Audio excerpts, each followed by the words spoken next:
አቤቱ ደግሰው አልቋልና ከምድርም ፍቅር ጠፍቷልና ማርያም ከሴቶች መካከል እንጂ ከሴቶች ሁሉ አይደለችም። አንዳንድ ሰዎች ሄዱ ማርያምን ከሴቶች ሁሉ ይላል። አብራራልኝ አንድ ጊዜ። ሁለተኛ ስለ ማርያም ማውራት ያለብኝ ነገር ያመነች ብጽዕት ናት። የኢየሱስ ክርስቶስ እናት ማርያም ጌታችን ኢየሱስ ክርስቶስን በስጋ ወልዳዋለች። ተመስገን ነው። በስጋ መውረድ ማመናችሁ እናንተ ሆናችሁ ነው። ሰላም ኦርቶዶክስ ያነታላችሁ። እግዚአብሔር ይመስገን እኔ በጣም ደህና ነኝ። ያው እንደተለመደው ይሄንን ጎረምሳ እንሄድበታለን። በነገራችን ላይ እኔ እንዳልክ አይነት ሰዎች እጅግ በጣም ነው የሚያሳዝኑኝ። ምክንያቱም መጽሐፍ ቅዱስን የሚያነቡት እነሱ ደጋግሞ የሚሏትን እቺ ነው ስለ ኢየሱስ ምናምን የሚሏትን 5 እና 6 ጥቅስ ብቻ ነው ማለት ነው። ሉቃስን እንኳን ለማንበብ ሙሉ ቪዲዮ የምትመለከቱት እንዴት እንደተንተባተበ የሉቃስ ወንጌል ምዕራፍ 1 ቁጥር 48 ጠፍቶበት እንዴት እንደተንተባተበ ማለት ነው። በቃ የሚያሳየው ይሄንን ነው። ምክንያቱም ስለ ማርያም ስለሚያወራ በጭራሽ መስማት አይፈልጉም። በጭራሽ እዚህ ጋር ራሱ ቴዲ ሐዋሳው ስለቀጣው እንጂ መናገር አይፈልግም። ዘምራለሁ አልዘምርም አለ። ስለ ማርያም ተናገር ሲለው በግድ ነው። በቃ እየተናነቀው ነው። መጽሐፍ ቅዱስ የሚለውን ብቻ ነው መናገር ብሎ መጽሐፍ ቅዱስ ያለውን ግን አጣሙ ነው የተናገረው ጭራሽ። አዎ ድንግል ማርያም ከሴቶች መካከል ተለይታ የተባረክሽ ነች። የተቀደሰች የተለየች ንጽሕት ናት። እስኪ ንገረኝ፣ እስኪ ጌታን የወለደ ማን አለ ከሴቶች መካከል? በድንግልና ጸንሶ በድንግልና የወለደ ማን አለ? ከዚህ በላይ ምን ሚራክል ምን ተአምር ትፈልጋለህ? በድንግልና ጸንሶ በድንግልና መውለድ እኮ ከሴቶች መካከል የተለየች የሚያስብላት ይሄ ነው እኮ። ከዚህ በላይ ምን ትፈልጋለህ? እስኪ ንገረኝ በእግዚአብሔር ስም። ምን አይነት ካዲዎች ናችሁ? ቆይ አንተ ልጅ ደግሞ ማለት ጭራሽ ሰውነትህ ሲፋፋ ሰውነትህ ሲመች ጭንቅላት ውስጥ ያለው ስብም በዛ ልክ ደደብ አድርጓል፣ አደድቧል ማለት ነው። አሁን ላይ እኔ የምገነዘበው ይሄንን ነው። ድሮ ቀጭን ያልታስተውል ነበር። አሁን ግን ማስተዋያ ማገናዘቢያ ሁሉ ተደፍኗል። ስላንተ አብዝቼ እግዚአብሔርን እለምነዋለሁኝ ወደ ልቦና እንድትመለስ ወደ ቀልብ እንድትመለስ። እዛ ጥላሁን ቤት ገብተህ ምን አይነት መንፈስ እንደተዋረሰ እግዚአብሔር ይወቀው። እና አብዛኛው ፕሮቴስታንት ስለ ማርያም ያለው ጥላቻ አረ በመድኃኔዓለም እንዴ ስትፈልጉ ሌላ ልጆች አሉ ትላላችሁ። የሌለውን ታሪክ እያመጣችሁ እያዳቀራችሁ መጽሐፎችን ካንዷን እያንታታችሁ ማለት ነው። ይሄ እኮ የሚያሳየው ምን አይነት የሰይጣን መንፈስ በእናንተ ላይ እንዳደረ፣ ይሄ ፕሮቴስታንት ውስጥ ምን አይነት የአጋንንት መንፈስ እንዳለ የሚያሳይ ነው። ሁሉንም አይደለም። እኔ አብዛኛውን የፕሮቴስታንት ማህበረሰብ አከብራለሁ። ነገር ግን እንደዚህ አይነት ጋጠ ወጦቹን ደግሞ ልክ ማስገባት ያስፈልጋል።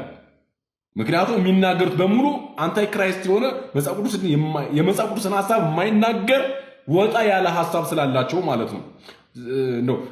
እመቤታችን ቅድስት ድንግል ማርያም ጌታን ወልዳለች አልክ። ይሄንን ማመንህም አንተ ሆነ ነው። እግዚአብሔር እስቲ ይሄን ስለመሰከርክልን ማለት ነው።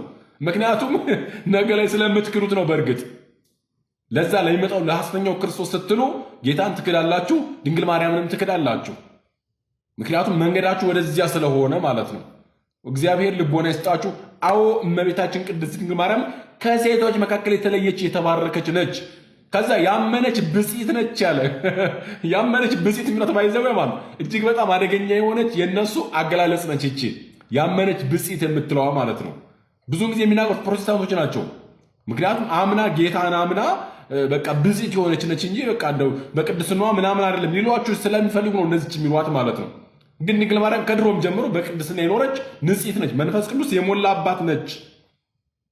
የሞላባት መንፈስ ቅዱስ የሞላባት። አንተ ቸርች ውስጥ መንፈስ ቅዱስ ሞልቶብኛል እያልክ የምትቀባጥረው አይነት መቀባጠር አይደለም በድንግል ማርያም ሕይወት የነበረው። ግን መንፈስ ቅዱስ ስለሞላባት ነው ጌታን የወለደችው። እጅግ የተለየች ነች። ምክንያቱም በቅድስና የኖረች ስለሆነች ማለት ነው። እቺን ትራክት አይታችኋታል? ቅድስት ማርያም የኢየሱስ እናት የምትለዋ ስዕሏ ፊት ለፊት አለ እና በተለይ ደግሞ በጎንደር ላይ በጎጃም ላይ በእንደዚህ አይነት አካባቢ ሰሜን አካባቢ ላይ ወንጌል በምንመሰክርበት ጊዜ በጣም መጠቀም ያለብንና ሰዎች የሚቀበሉት ደግሞ የማይቀዱት ትራክት ቢኖር እቺኛዋ ትራክት ናት። እና እቺ ትራክት ፊት ለፊቷን ካያችኋት የቅድስት ማርያም ፎቶ ያለበት ነው። ግን ሙሉ በሙሉ ውስጡ የሚያወራው ስለ ጌታችን ስለ ኢየሱስ ክርስቶስ ነው። እና ከተመለከታችሁት ወደ ሰሜኑ ክልል ስትሄዱ የቅድስት ድንግል ማርያም ስዕል ያለበት በራሪ ወረቀት አዘጋጅታችሁ ሂዱ። ምክንያቱም የክርስቲያን ጽሑፍ ነው ብለው ሲቀበሉ እናንተ በውስጥ የራሳችሁን ሐሳብ ታስተላልፋላችሁ። ስለዚህ ይሄኛው መንገድ የተመረጠ ነው የሚል ምክርን ለወንድሞቹ እየለገሰ ነው ፕሮቴስታንት ወንድማቸው። ይሄ ማስመሰል፣ መዋሸት፣ ይሄ ትልቅ ስህተትና አስመሳይነት ነው። የሰውን ነገር መስሎ መሄድ ምን ማለት ነው? እምነት ትክክል ከሆነ እኔ እንደዚህ ነው ማምነው፣ ያንተ እምነት ደግሞ ከዚህ አንጻር ልክ ስላልሆነ እንዲህ እንድታምን ብሎ የራስን እምነት መጋበዝ ሲቻል የቅድስት ድንግል ማርያምን ስዕል አድርገህ ሄደ ግን የጴንጤን ስብከት ልሰብክ ማለት ነው። ወዳጄ መለያው እኮ ስዕል ብቻ አይደለም ትምህርት ነው። እና በውስጥ የምታስተላልፈው ትምህርት ምንድን ነው? አሁን ስለ ኢየሱስ ነው ውስጡ የሚመሰክረው አለ። አንተ የትኛውን ኢየሱስ ነው የምታምነው? ለዓለም የሞተውን ወይስ ለጥቂቶች? ሁለቱም ፕሮቴስታንት ውስጥ ያለ እይታ ነው። ዳግም የሚመጣ ለፍርድ ወይስ ዳግም አይደለም ደጋግሞ የሚመጣ? ሁለቱም እይታ ፕሮቴስታንት ውስጥ ነው ያለው። ሌላ እንጨምርልን። ስለዚህ የትኛውን ኢየሱስ ነው አንተ ራሱ አለ ያልከው? ስለዚህ ለራስ ማወቅ ሲኖርብህ መጀመሪያ ለማስመሰል መሞከር ለክርስቶስ እየዋሸህለት እና በውሸት የሚከብር ክርስቶስ እንዳለ እያሳየህ ነው ማለት ነው። ስለዚህ ካስመሳይነት ውጡ። በስጋ የወለደች እናት እሷ ምንም ችግር የለውም አታመስግናት ትባባላል። ምንም እውቀት የለም። እውቀት የሚባል የሌለበት በተለይ የደቡብ ልጆችን ተጫወቱባቸው። እቃ ነው ያደረጓቸው። ጌታ ኢየሱስ ምስክሬ፣ እንደ ደቡብ ልጅ ጴንጤ የተጫወተበት የለም። ኦሮሞን አልተጫወተበትም። የአማራ ልጆች አልተጫወቱባቸውም። ተጋሩ አልተጫወተበትም። አፋርም ብትለው አልተጫወተም። ጋምቤላ አልተጫወት። የደቡብ ልጆችን በሙሉ ጢባ ጢቤ ተጫወቱባቸው። ጉራጌዎችን አልተጫወቱባቸውም። ጉራጌ ወይ ሙስሊም ነው ወይ ኦርቶዶክስ ነው። ጉራጌን አልተጫወቱባቸውም። በተለይ ወላይታ ላይ ሀዲያ ላይ ምናምን ብትሄዱ ዲቻ ምናምን ብትሄዱ እነሱን የተጫወቱባቸው እንጂ ሌላ ዴዝ ኖቦዲ ናን ማንም የተጫወቱበት የለም። ሌላ ከየት ቤተ እምነት ነው የመጣው ብሩክ? ፕሮቴስታንት ነው። ፕሮቴስታንት የትኛው ቤተ እምነት? ተልእኮ ለትውልድ። ተልእኮ ለትውልድ። እሺ፣ የቤተክርስቲያኒቱ መስራች ማን ነው? ሐዋርያው ዘላለም ጌታቸው አፖስቶል። ኦኬ፣ ዘላለም በአንድ ወቅት ስለ ክርስቶስ ያስተማረውን ትምህርት አድምጠህ ታውቃለህ?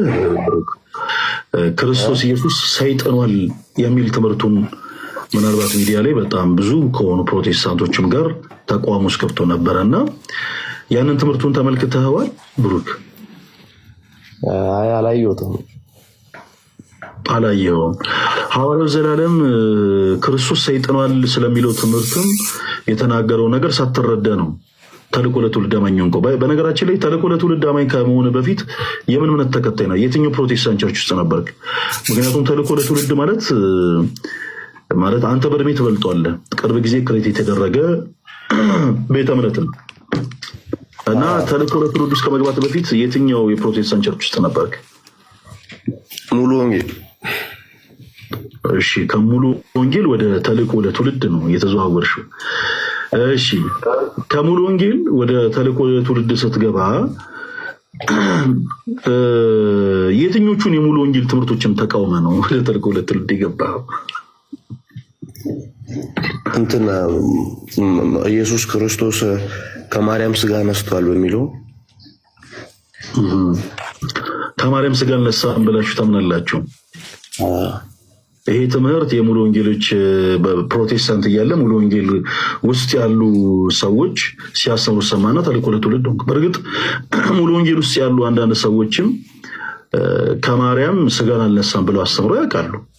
ይህ ትምህርት ቆርቆሮ ከሆነ ተልእኮ ለትውልድ መሄድ አልነበረበት። ምክንያቱም እዛው ቸርች ውስጥ ከማርያም ስጋን አልነሳም ብለው አስተምሮ ስለሚያውቁ።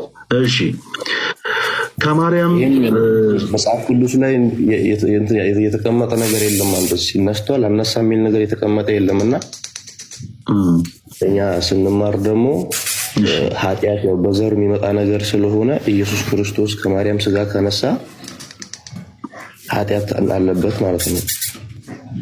እስቲ አንድ የመጽሐፍ ቅዱስ ማስረጃ ስጠን። ሐዋርያው ዘላለም እናንተን እንዲህ ብሎ ሲያስተምራችሁ የሰጠው አንድ የመጽሐፍ ቅዱስ ማስረጃ ስጠን እስቲ። ክርስቶስ ከማርያም ስጋን እንዳልነሳ የሚናገር አንድ የመጽሐፍ ቅዱስ ማስረጃ። ከዛ በፊት አንድ ጥያቄ ልጠይቅህ፣ ይቅርታ። ክርስቶስ ስንት ልደታት አሉት ብላችሁ ታምናላችሁ? ስንት ልደት አለው ክርስቶስ? ልደት አንድ ነው የተወለደበት። ኦኬ፣ የትኛው ነው ልደቱ? ገና በዓል አሁን ያከበርነው በዓል የሱ ልደቱ ነው የተወለደበት። ኦኬ፣ ክርስቶስ አንድ ልደት ነው ያለው። እሱም ደግሞ አሁን ያከበራችሁት እስከማውቀው ድረስ ለምሳሌ እንዳልኩ ስጋ ኃጢአት በዘር አይደለም። የመጽሐፍ ቅዱስ ሀሳብ እኔም ተመልክቼ አላውቅም። ኃጢአት በዘር ነው ወደሚለው ማሰብ እንመጣለን። ከዛ በፊት ግን ክርስቶስ ከእመቤታችን ከቅድስት ድንግል ማርያም ስጋን አልነሳም የሚል ትምህርት የትኛው የመጽሐፍ ቅዱስ ሀሳቡን ሲያብራራ የተመለከታችሁት? የትኛውን የመጽሐፍ ቅዱስ ማስረጃ ሰጡ? ክላንተ በጣም ብዙ የሚከፋቸው ሰዎች እንዳሉ እናውቃለን። የሚያኮርፉ ሰዎች በጣም ብዙ እንዳሉ እናውቃለን። በተለይ ሀገራችን ኢትዮጵያ የክርስቲያን ደሴት የምትባል ሀገር ነች። ነገር ግን ስለ ኢየሱስ ስትናገሯቸው በጣም ብዙ ሰዎች ያኮርፋሉ፣ ያዝናሉ። ምንም ልንረዳችሁ አንችልም። እኛ ምንም ልንረዳችሁ አንችልም። አዎ በደንብ ይከፋናል። ለምን እንደሚከፋን ታውቃላችሁ? እንደናንተ አይነት አረሞች መታችሁ ኢትዮጵያ ውስጥ ስለበቀላችሁ ነው። አዎ ኢትዮጵያ የክርስቲያን ደሴት ነች፣ ነበረች፣ አሁንም ነች። ግን ምን ያደርጋል? እንደናንተ አይነት ሀገሪቷን አበላሻት። የሐሰተኛ ነቢያት ጋጋታ እንዴ! በነገራችን ላይ ማቴዎስ 24 ላይ ጌታችን አምላካችን መድኃኒታችን ኢየሱስ ክርስቶስ በመጨረሻው ዘመን ላይ ስለሚካሄደው ነገር ሲናገር ብዙዎች ሐሰተኛ ነቢያት፣ ብዙዎች ሐሰተኛ ክርስቶሶች ይነሳሉ አለ። ቢቻላቸው የተመረጡት እንኳን እስኪያስቱ ድረስ ታላላቅ ተአምራት ያደርጋሉ አለ። ይሄው እነዚህ ሰዎች የሚያደርጉት እንዴ! ሐሰተኛ ነቢያት የለም ይለኛል። ቀልደኛ! ከእናንተ በላይ ሐሰተኛ ነቢያት እኮ ኢትዮጵያ ላይ የለም እኮ ዓለም ላይ። ፕሮቴስታንት የተነሳው የመጨረሻውን የሐሰተኛውን ክርስቶስ ለመምጣት ለሱ ሐሰተኛ ትንቢት ለመናገር ነው የመጡት እነዚህ እንጂ ጌታችን ኢየሱስ ክርስቶስ ለመስበክ አይደለም። ትክክለኛውን ኢየሱስ ለመስበክ አይደለም። የሚከፋንም ከዚህ አንጻር ነው። አንተ የምትናገረው ኢየሱስ ዓለም የማያውቀው፣ ኦርቶዶክስ የማታውቀው፣ ክርስቲያን የማያውቀው፣ ክርስቶስን ራሱ የማያውቀው ክርስቶስን ነው የምትሰብኩት እናንተ። ለዛ ይከፋናል። ምክንያቱም ከቅዱሳን እኩል ክብሩን አውርደህ አማላይ ስትለው ይከፋናል። አዎ አንድ ጊዜ መካከለኛ ሆኖ የሰራውን ስራ አሁን ላይ እንደሚሰራ ገር ስትናገር ይከፋናል። የኢትዮጵያ ኦርቶዶክስ ተዋሕዶ ቤተክርስቲያን የጌታችን የአምላካችን የመድኃኒታችን የኢየሱስ ክርስቶስን አንድ ጊዜ የሰራውን የማስታረቅ ስራ እንደማታምን አድርጋችሁ ስትናገሩ ይከፋናል። መካከለኛነቱን አትቀበልም ስትሉ ይከፋናል። ትቀበላለች፣ ታምናለች። የምታምነው ግን በዕለተ ዓርብ ራሱ መስዋዕት አቅራቢ፣ ራሱ መስዋዕት ተቀባይ፣ ራሱ መስዋዕት ሆኖ የፈጸመውን ይሄን የድኅነት ስራ ትቀበላለች። ከዚህ ውጭ ግን አሁን ላይ ኢየሱስ ክርስቶስ ያማልዳል ብትለኝ ፎርስ የሆነ መንገድ ላይ ነህ አንተ። የሐሰተኛው ክርስቶስ ነቢያት ናችሁ እናንተና መሰሎቻችሁ ማለት ነው። የሚከፋል በዚህና በብዙ ምክንያቶች ነው። ፎርስ የሆነውን ክርስቶስ ስትሰብክ ይከፋኛል። አዎ በኢየሱስም ስትነግድ ይከፋኛል። በኢየሱስም ድራማ ስትሰራ ይከፋኛል። በኢየሱስም ዘይት ስትቸረችር ይከፋኛል። በኢየሱስም ብዙ ሰዎችን ስትገድል ይከፋኛል። አዎ ድናል እያልክ ከኤችአይቪ ኤድስ ከካንሰር በኢየሱስም እያስመሰልክ ብዙዎችን ስታጠፉ፣ ብዙዎችን ደግሞ ወደ ጥፋት መንገድ ስትከቱ፣ ወደ ጨለማው ዓለም ስታስገቡ አዎ ይከፋናል። የሚከፋን በዚህ ነው። እንደ ኢትዮጵያ ኦርቶዶክስ ቤተክርስቲያን ኢየሱስን የሰበከ የለም ምድር ላይ ዓለም ላይ የለም። በካቶሊክ ሂድ፣ በኢስተርን ኦርቶዶክስ ሂድ፣ በየትኛውም ሂድ፣ በኦሪየንታል ኦርቶዶክስ ራሱ እንደ ኢትዮጵያ ኦርቶዶክስ ቤተክርስቲያን ክርስቶስን የሚሰብክ የለም። አሁን ግን እዚህ መጣይ የጥፋት ልጆች በስጧችሁን አጀንዳ ተቀበላችሁ መጣችሁ እዚህ ጋራ እንዴ እነሱ በቅኝ ግዛት ያልቻሉትን ህዝቡን ያልቻሉትን ጣሊያን በቅኝ ግዛት ማድረግ ያልቻለችውን አሁን ግን በሰንዴና በርዳታ መጣ እዚህ ጋር በመታሳየው ሄደ ጆሹዋ ላይ ሄደ በናይጄሪያ ጠንቋይ አጋንንት አምላኪዎች ተቀብተ መጣ እዚህ ጋር በመሰራው ድራማ ህዝቡን እያደነዘዝ በኢየሱስ ስም ድራማ ተሰራ ይከፋናል። አዎ በዚህና በብዙዎች ይከፋናል። የሚከፋል ለዚህ ነው እንጂ ኢየሱስ ስለሰበከ አይደለም። እኛ ኦርቶዶክሳውያን የሚከፋል ለምን ይከፋኛል? ስለ ኢየሱስ ስለተናገር እንዴ አንተ ኢየሱስ ጌታ ነው ስላልከ የሚከፋኝ አይከፋኝም። ሺህ ጊዜ ኢየሱስ ጌታ ነው ያውቁኝ መሰክራለሁ። አዎ ግን አንተ የምትመሰክርለት ኢየሱስ ሌላ ነው። እኔ የምመሰክርለት ኢየሱስ ደግሞ ትክክለኛው ኢየሱስ ነው። ከዚህ አንፃር ነው የሚከፋኝ። በስሙ ድራማ ስትሰራ ነው የሚከፋኝ እንጂ ኢየሱስ ስለሰበከ አይደለም የሚከፋኝ። ታውቃላችሁ እኮ ግን ለሚከፈላችሁ ሳንቲም ሲርፍራፍ ሳንቲም ስትል ህዝቡን ወደ ጨለማ እየወሰዳችሁት ነው። አንድ ቀን መመለሳቸው እንደማይቀር እናውቃለን እኮ የፕሮቴስታንት ህዝብ ከወጣበት ቤት ይመለሳል። እስከዛ ግን ብዙ ሰዎችን እናጣለን፣ እንደ ሀገርም ደግሞ እንከስራለን። ምክንያቱም እዛ ሲሄድ ህዝቡ እየደነዘዘ ነው ያለው፣ በትክክል እያሰበ አይደለም ያለው። ኦርቶዶክስ ቤት ሆኖ አስራት በኩራትን ለመውጣት የሚንገበገብ ህዝብ፣ ሙዳይ ምጽዋት ለመክበት የሚንገበገብ ህዝብ እዛ ግን ሄዶ ለዮ ጩፋና ለነ ዮናታን አክሊሉ ለነ ጥላሁና ለመሰሎቹ በላተኞች ግን ኪሱን እያወለቀ አይኑ እየጨፈነ ይሰጣል። በሚራክል መኒ ስትጫወት ይከፋኛል ነው። አንተ ለምን ሚራክል መኒ ሰርተ አካውንትን ለምን አንተ አታበዘው? አንተ ውስጥ ለምን ተለምናለህ ከህዝቡ? ሚራክል መኒ የሚሰራ ኮሮ ያንተን አካውንት ነበረ ማብዛት የነበረብህ እንጂ የህዝቡን አይደለም። ያው እናቃለን የህዝቡን አካውንት አበዛው ብለ በዚያ በኩል ደግሞ ለመዘፍ ነው እኮ እናቃለን። ይሄ አይነት ድራማዎቹ ይከፋናል። በኢየሱስ የምታዩት ድራማ ይሄን የሚከፋን እንጂ ስለ ኢየሱስ ስለተናገርክ አይከፋኝም። ምን ውሸት ነው፣ ድራማ ነው እናንተ ጋር የምትሰሩት። ይሄ ነው ደሜን የሚያፈላኝ ይሄ ነው። ምክንያቱም ብዙዎች ሐሰተኛ ነቢያቶች፣ ብዙዎች ሐሰተኛ ክርስቶሶች ይነሳሉ። ቢቻላቸው የተመረጡት እንኳን ሲያስቱ ድረስ ታላላቅ ተአምራት ያደርጋሉ የተባሉ እናንተ ስለሆናችሁ ይከፋናል። ምክንያቱም የትንቢት መፈጸሚያ ስለሆናችሁ ይከፋናል። የምትሰብከው ሌላ ኢየሱስ ስለሆነ ነው የሚከፋኝ እንጂ ስለ ኢየሱስ ስለተናገርክ አይደለም። አዎ ኢትዮጵያ የክርስቲያን ደሴት ነች። ባይዘው ይሄን ሜንሽን አድርገህ የተናገርከው ኦርቶዶክስ ተዋሕዶ ቤተክርስቲያንን ነው። ለዛ ነው እንደሚከፋኝ ምነግርህ ማለት ነው። ኢትዮጵያ የክርስቲያን ደሴት ነች። የሆነችበት ምክንያት ደግሞ ዙሪያዋን በሙስሊሞች ታጥራ መሀሏ ግን ኦርቶዶክስ ብቻ ነበረች ኢትዮጵያ ውስጥ የነበረችው ማጆሪቲውን ህዝብ ማለት ነው። ስርዓተ መንግስቷም ኦርቶዶክስ ነበር የሚመራው። ያኔ የክርስቲያን ደሴት ነበረች። አሁን ግን አንተና መሰሎቹ መጣችሁ በረዛችሁት። ከኦቶማን ቱርክ ጋር ከግብጾች ጋር ተዋግታ የቆመች ብቸኛ ሀገር ኢትዮጵያ ብቻ ነች። ኢትዮጵያ የክርስቲያን ደሴት የምትባለው ከዚህ አንጻር ነው። አሁን ላይ ተቻችለን የምንኖርበት ቢሆንም እንኳን ከሙስሊሞቹ ጋር ማለት ነው። ከዚህ አንጻር ነው እንጂ ሌላ ምንም አይነት ታሪክ የለውም።